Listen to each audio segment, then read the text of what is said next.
La Noche Triste, the night the Aztecs took their revenge. The rain began at dusk, a bad omen, the Spanish soldiers muttered. But Hernán Cortés had no time for omens. Standing in the palace courtyard where Moctezuma once ruled, he watched his men prepare for the most desperate gamble of their lives.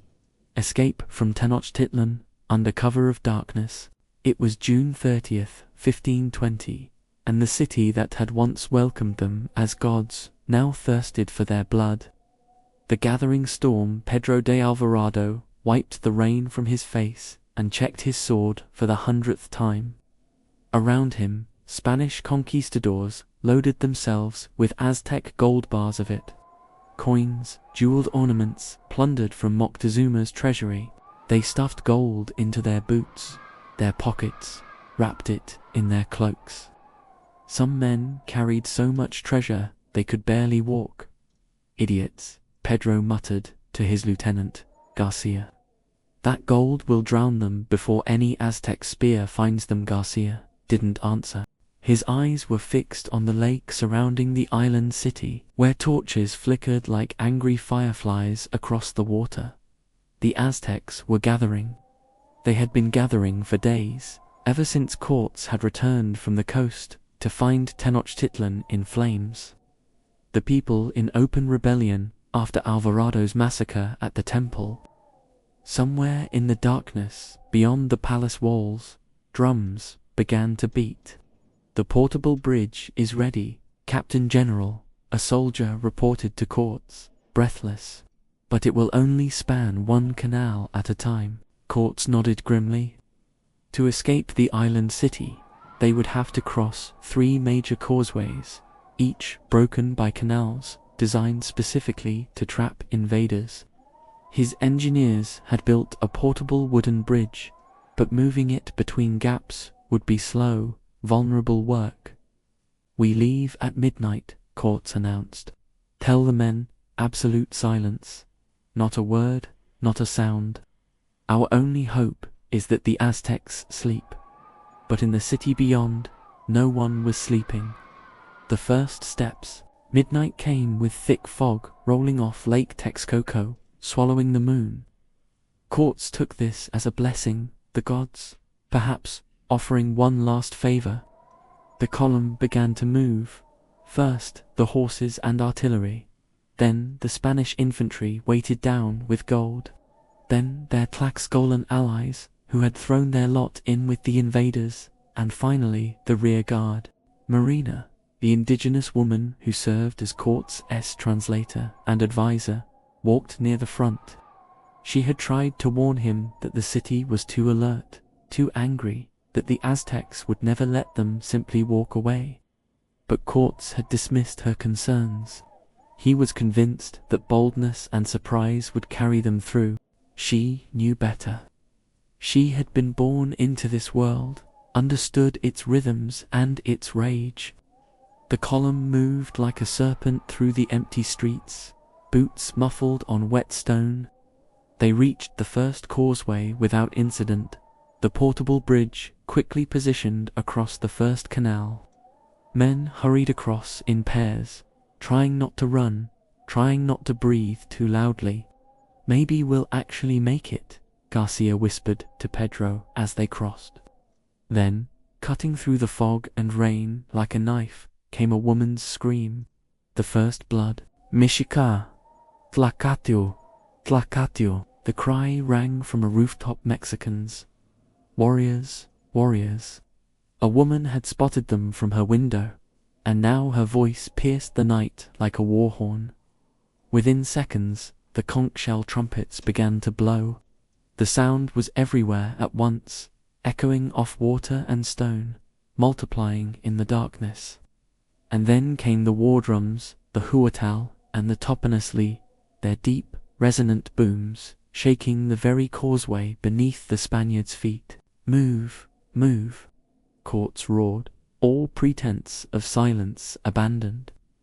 From the canals on either side of the causeway, war canoes materialized out of the fog, dozens of them, hundreds. Aztec warriors stood in the boats, their bodies painted for battle. obsidian-edged weapons gleaming in the torchlight that now blazed from every building. The first volley of arrows and stones fell like deadly rain. A Spanish soldier beside Garcia took an arrow through the throat and collapsed, gold coins spilling from his pockets and bouncing on the causeway, some tumbling into the dark water. Garcia grabbed the man's arquebus and fired blindly into the fog, the explosion briefly illuminating a sea of painted faces and feathered headdresses. The bridge. Someone screamed, "Get the bridge to the next canal," but it was too late.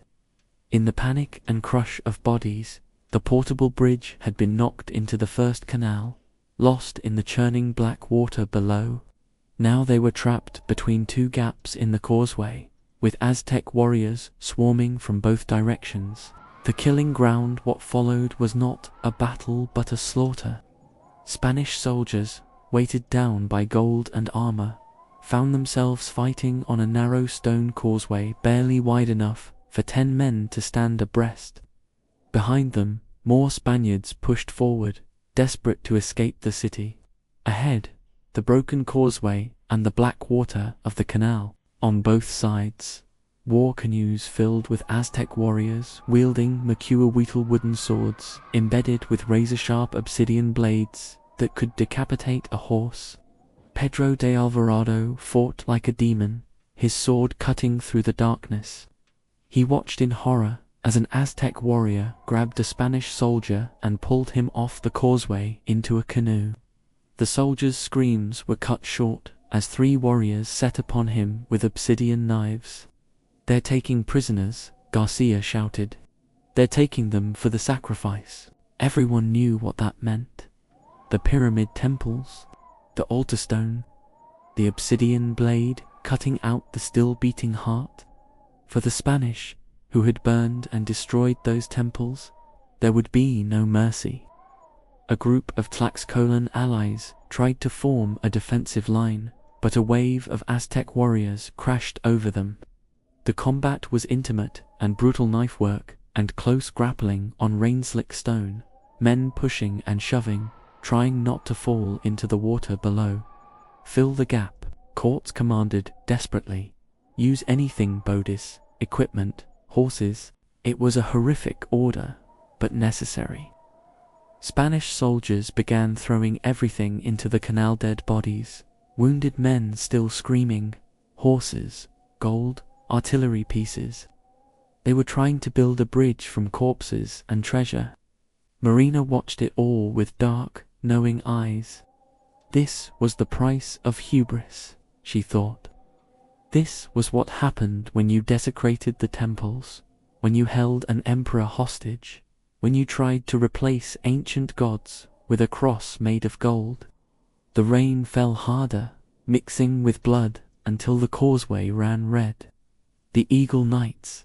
Through the chaos came the elite warriors, the Eagle Knights and Jaguar Knights, the Cuauhtémoc.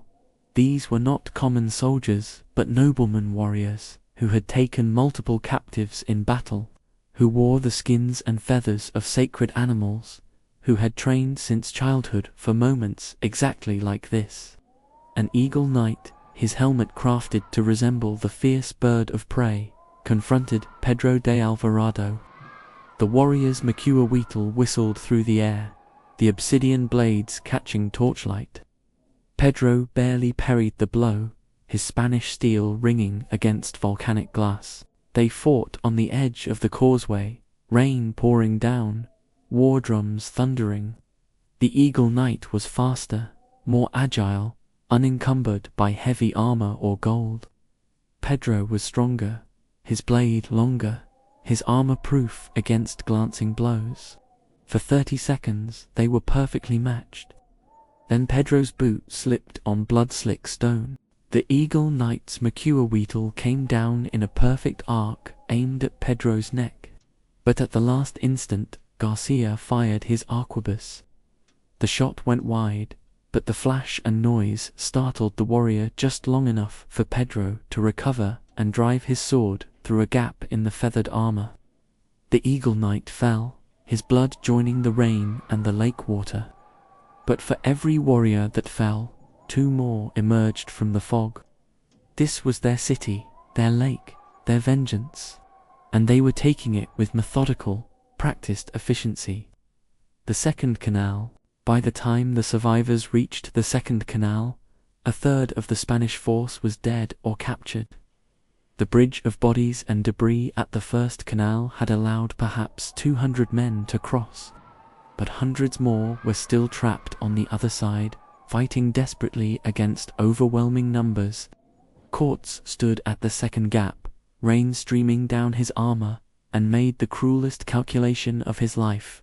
They couldn't wait. They had to keep moving or everyone would die. Cross, he ordered. Jump, swim, climb, I don't care how, but cross now. The canal was perhaps 15 feet wide, the water black and unknown. Spanish soldiers looked at it with terror. They had heard the stories of what lived in the canals, not just Aztec warriors in canoes, but creatures, things that waited in the deep water. Garcia jumped first. He fell short, plunging into the cold water with his armor and sword.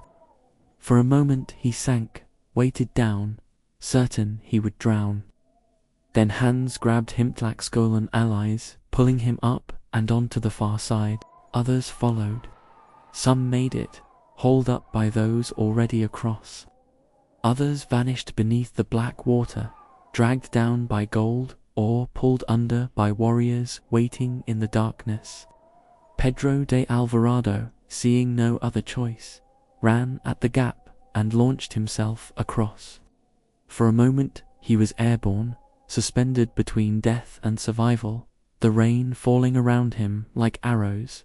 He barely caught the far edge, his fingers clawing at wet stone, his legs dangling over the abyss. Marina, lighter and more agile, leaped across like a cat. She turned and began pulling other women across, indigenous allies, servants, survivors. Behind them, at the first canal, the screaming had stopped. The Aztecs had finished their work there and were advancing toward the second gap, the final causeway. Dawn was approaching, the sky turning from black to grey, when the shattered remnants of Cortés' force finally reached the third and final canal. Of the approximately 1,300 Spaniards who had entered Tenochtitlan as conquerors, fewer than 500 remained. Of their 8,000 indigenous allies, perhaps half survived. And still the Aztecs came. War canoes filled the lake as far as the eye could see. On the causeways behind them, warriors advanced in organized formations, their war cries echoing across the water. This was not rage, this was ritual, the sacred obligation to punish those who had defiled the temples, killed the emperor, stolen the gold. "I can't swim," a young Spanish soldier sobbed to Garcia. "I never learned. I'm from Castile. We don't have water like this." Garcia looked at the boy. Couldn't have been more than 17, his armor dented and bloodied, his face streaked with tears and rain. "Drop the gold," Garcia said, "but drop it, all of it, or you'll die." The boy hesitated, then began pulling gold coins from his pockets, letting them fall into the water. It seemed to take forever. Fortune in Aztec treasure disappearing into Lake Texcoco, the price of a single life. When he was finally light enough, Garcia helped push him across the gap. The boy made it, barely, crawling onto the far side, more dead than alive. Cortés was the last to cross, standing at the edge of the causeway as the Aztecs closed in. He looked back at Tenochtitlan, the city he had conquered and lost in a single night, and, for just a moment, his legendary confidence cracked. His face showed something that looked almost like remorse. Then he jumped.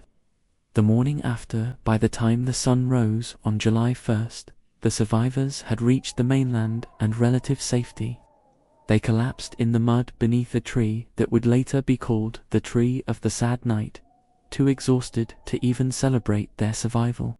Cortés, sitting alone, wept openly. He had lost not just his men but his reputation, his fortune, his conquest. Behind him, Tenochtitlan rose from the lake like a vision, its pyramids catching the first light of dawn, smoke from ceremonial fires rising into the clearing sky.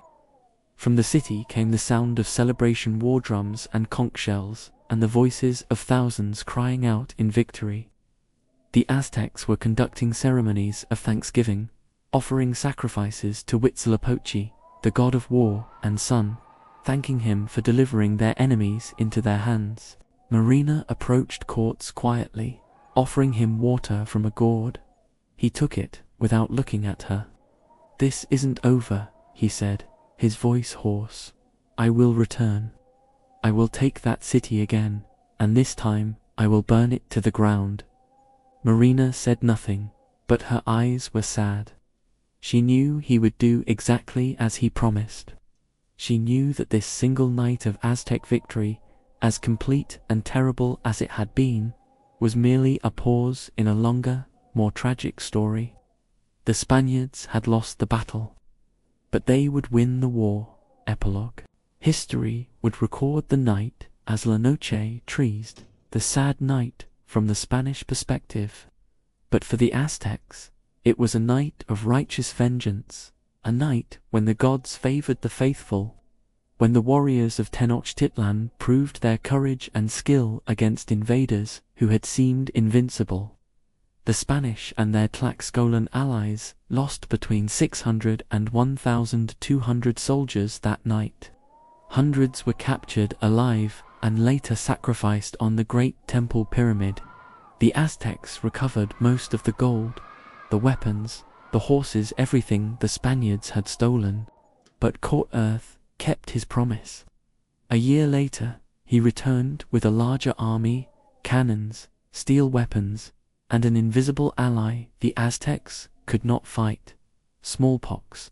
The siege of Tenochtitlan lasted 93 days and ended with the city's complete destruction. Yet, on that rainy night in June 1520, as the Aztec warriors drove the invaders from their city, as the war drums echoed across Lake Texcoco and the causeways ran red with Spanish blood, they achieved something remarkable.